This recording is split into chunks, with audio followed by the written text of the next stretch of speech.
হয়েছে টিসি দেওয়ার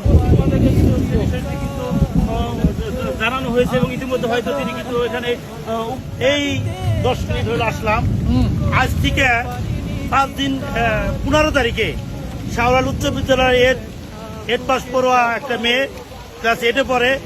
স্কুলে কি হয়েছে আমরা এতটা জানি না। মেয়েকে টিসি দেওয়া হয়েছে।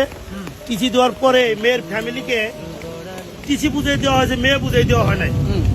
তারপরে তার ফ্যামিলি মেয়ে খুঁজছে, প্রশাসন নিয়ে খোঁজা হয়েছে, প্রশাসন সর্বোচ্চ সহযোগিতা করছে, কিন্তু আমরা মেয়ের কোনো খবর পাইনি।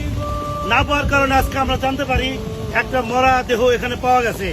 আমরা আইসা তার ফ্যামিলি 100% শিওর হয়েছি এই মেয়েটা মাহি আক্তার মাহি, এবং তার জ্বলন্ত লাশ পাওয়া গেছে।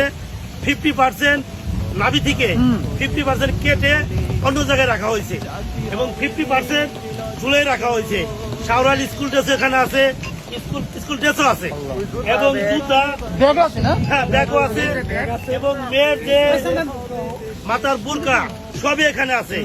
লাশটা পছন্দ হচ্ছে, কিন্তু আমরা সর্বোচ্চ হয়েছে টিসি দেওয়ার। এবং আইনমন্ত্রী আমাদের ইঞ্জিনিয়ার মনিরুল ইসলাম খান শান্ত ভাই, উনি এটা অবগত, উনিও প্রশাসনকে বলছে।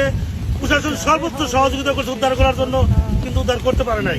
প্রশাসন সর্বোচ্চ সহযোগিতা করছে। আমার মানিকগঞ্জ জেলার মন্ত্রী আফরোজা খান রিতা আপাকে আকুলভাবে আবেদন করবে এইটাই, আফরোজা খান রিতা আপাকে আকুলভাবে আবেদন করবে এইটাই, আপনি একটা মেয়ে মানুষ, 8 পাস একটা মেয়ে, 8-এ পরে একটা মেয়ে স্কুল ছাত্রী, সে এখানে ধর্ষণের শিকার হয়ে তারপর তাকে মেরে 2 খণ্ড করে ফেলে দেওয়া হয়েছে এবং প্রথম ধরে গেছে লাশটাকে। আমি শুধু আমার মানিকগঞ্জ জেলা আফরোজা খান রিতা বা মন্ত্রী হিসাবে নয়, মানিকগঞ্জ জেলার গর্ব হিসাবে আমি আফরোজা খান রিতা আপার কাছে বিশেষ অনুরোধ করব এইটার সুস্থ বিচার এবং সর্বোচ্চ কার গাফিলতি ছিল হয়েছে টিসি দেওয়ার। স্কুলের বা শাওলাল স্কুলের সভাপতি বর্তমান সিঙ্গার থানা পিওনো মহোদয় কার ছিল, সবাইকে নিয়ে একটা হয়েছে টিসি দেওয়ার।